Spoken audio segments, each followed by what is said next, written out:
Welcome to my channel. Please like, share and subscribe. ఈ వీడియోలో అయితే నేను ఏం చేశాననేది చూపిస్తున్నాను. నేనైతే బార్లీ వాటర్ పెట్టుకున్నాను. బార్లీ వాటర్తో వెయిట్ లాస్ అనేది మంచిగా అవ్వచ్చు అంటండి. నేను ట్రై చేస్తున్నాను. తర్వాత ఎప్పుడైనా మీకు క్లియర్గా చెప్తాను. సో ఈరోజు చట్నీకి అయితే బీరకాయ తొక్కలు అనమాట. ఇది వాటితో అయితే పచ్చడి చేసుకుంటున్నాను. ఇంకా మా చిన్న బాబుకి దగ్గు వస్తుంది. సో కొబ్బరికాయ, వేరుశనగ గుళ్ళు ఇలాంటివి తినకూడదు కదా అని చెప్పి ఈరోజు అయితే దీంతో అయితే చట్నీ చేస్తున్నాను.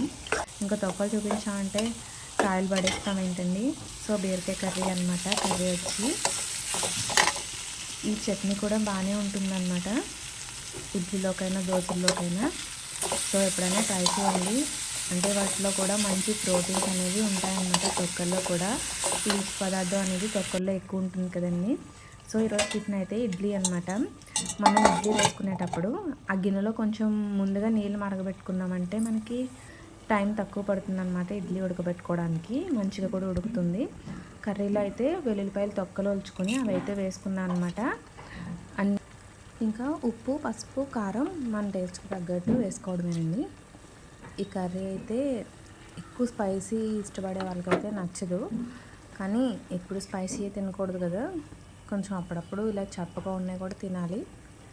సో ఇప్పుడైతే ఈరోజైతే ఇదే అనమాట కర్రీ. ఇంకా బాక్స్ ప్రిపేర్ చేసుకుని వాడు వెళ్ళిపోయాక గిన్నెలు కడగడానికి అయితే నాకు ఈరోజు ఎక్కువ టైం పట్టింది. ఎందుకో అర్థమైపోయి ఉంటుంది మీకు. దీన్ని చూసారా, దీన్ని క్లీన్ చేయడానికంటే ఎక్కువ టైమే పడుతుంది కదా. సో ఈరోజైతే దీని క్లీనింగ్ అయితే మీకు చూపిస్తానమాట. ఇందులో సాల్టు, ఒక నిమ్మకాయ చెక్క ఉంటుంది కదండి, అది పిండేసుకొని వాటర్ కొంతసేపు అయితే అలా వదిలేసారనుకో లోపల మనకంతా క్లీన్ అవుతుంది అనమాట. నేను వీడియో చేయడం కోసమే ఈ బింది పక్కన పెట్టేశాను అలాగా. సో అలా ఉంచేసి ఒకసారి కడిగేసినప్పుడు వీడియో తీసుకొచ్చాను, అలా వదిలేసాను. ఈలోపు ఆ వాటర్ అలా వదిలేసి గిన్నెలు అయితే ఉన్నాయన్నమాట, అవన్నీ కూడా కడిగేసుకుని ఇంకా ఈ బిందె కడగడానికి అయితే స్టార్ట్ చేశాను అనమాట. నిమ్మకాయ ఉంటుంది కదండి, ఇంట్లో ఎండిపోయిన నిమ్మకాయలైనా ఉంటాయి కదా, వాటితో అయితే బిందంతా ఒకసారి మీరు ఆ నిమ్మకాయతో మనం స్క్రబ్ చేసుకున్నట్టయితే, పాముకున్నట్టయితే మనకి పామేటప్పుడే కొంచెం నీట్గా అయితే వస్తుంది. అలా అని మొత్తం అంతా నిమ్మకాయ పెట్టి కడిగేసిన మళ్ళీ బ్లాక్గా అయితే వచ్చేస్తుంది.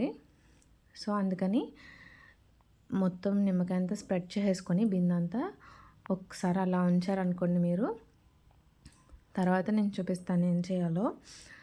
ఇంక ఇలాంటి క్లీన్ చేసేటప్పుడైతే చాలా కష్టం కదా, వాడడానికైతే మంచిదని చెప్పి అందరూ రాగి బిందె వాడుతున్నారు, కానీ క్లీన్ చేయడం అయితే కొంచెం కష్టమైన ప్రాసెస్ లాగే అనిపిస్తుంది అందరికీ. కానీ తప్పదు, క్లీన్ చేసుకుంటూ ఉంటేనే నీట్గా కనిపిస్తుంది.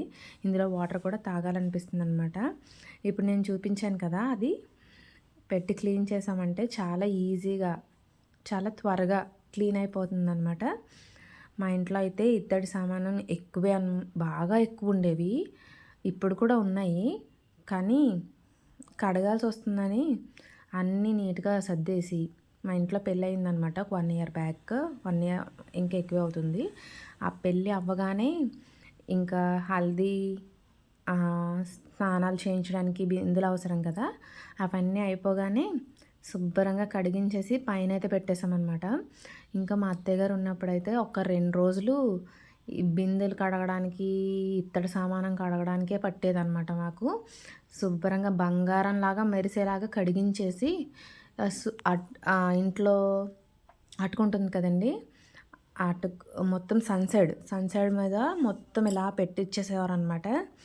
చూడడానికి బాగానే ఉండేది, కానీ ఒక 6 నెలలు పోయాక చూడాలంటే మాత్రం అబ్బాయి ఇంట్లో ఎవరు ఉండట్లేదు అనుకుంటా అన్నట్టు అంత నల్లగా అయిపోయేవి అవి.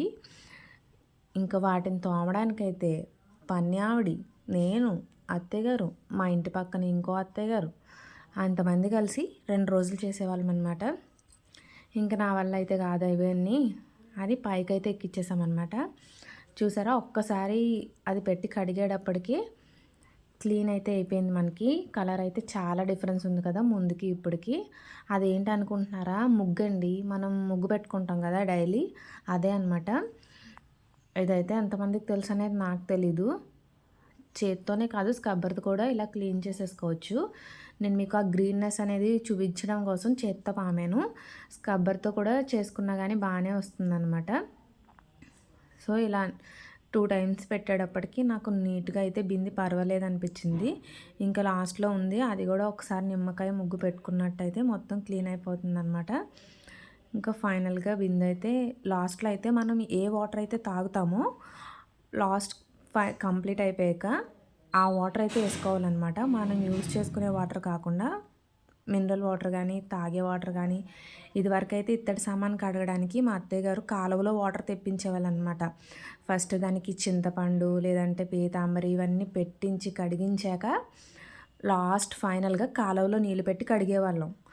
మళ్ళీ వాటిని కడగగానే ఇలా నీట్గా తుడిచేసి అప్పుడు ఎండలో పెట్టేవాళ్ళం అనమాట. ఇప్పుడు కూడా మనం ఇలా కడుక్కున్నా కానీ వెంటనే అయితే తుడిచేసుకోవాలండి. తుడిచేసుకుంటే అది షైనింగ్ మెరుపు అనేది ఎక్కువ రోజులు ఉంటుందన్నమాట. మనకి క్లీన్ చేసుకునే పని తగ్గుతుంది కదా అలా కనిపిస్తూ ఉంటే, లేదంటే నీళ్ళు మచ్చలు ఉండిపోతాయి అన్నమాట. ఇంకా నేను అది తుడిచేసి పక్కన పెట్టేసుకుని దేవుడి దగ్గర సామానం కూడా కడిగేసుకున్నాను అనమాట ఈరోజు. ఇంకా ముగ్గు ఎలా ఉన్నాయి, నేనైతే డైలీ నార్మల్గా కడిగేస్తాను. ఇంక వీటికి ఎలాగో చేయి పెట్టాను కదా అని ఈరోజైతే వీటితోనే కడుగుతున్నాను. ఇత్తడి సామానం కూడా చూసారా, సేమ్ అదే ప్రాసెస్లో కడిగితే ఎంత బాగా వచ్చాయి కదా, ఎంత కొత్త వాటిలాగా బాగా మెరుస్తూ ఉన్నాయన్నమాట.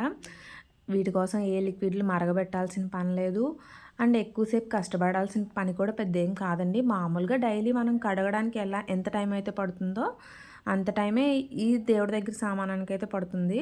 బిందెకైతే కొంచెం ఎక్కువ టైమే పట్టింది, అంటే 2 సార్లు పెట్టాను కదా అందుకని. ఇంక ఈరోజు నాకు గిన్నెలు కూడా ఎక్కువే ఉన్నాయి. ఇడ్లీ వేస్తే నాకు ఇడ్లీ పాత్ర కడగడానికి ఎక్కువ టైం పట్టినట్టు అనిపిస్తుంది. సో ఫైనల్గా బిందె అయితే ఇలా వచ్చిందనమాట. ఇంకా దేవుడి దగ్గర సామానం. మీకు కనుక వీడియో నచ్చితే లైక్ చేయండి, ప్లీజ్ సబ్స్క్రైబ్ చేయండి. అలాగే వీడియో ఎలా అనిపించింది అనేది కామెంట్ చేయండి.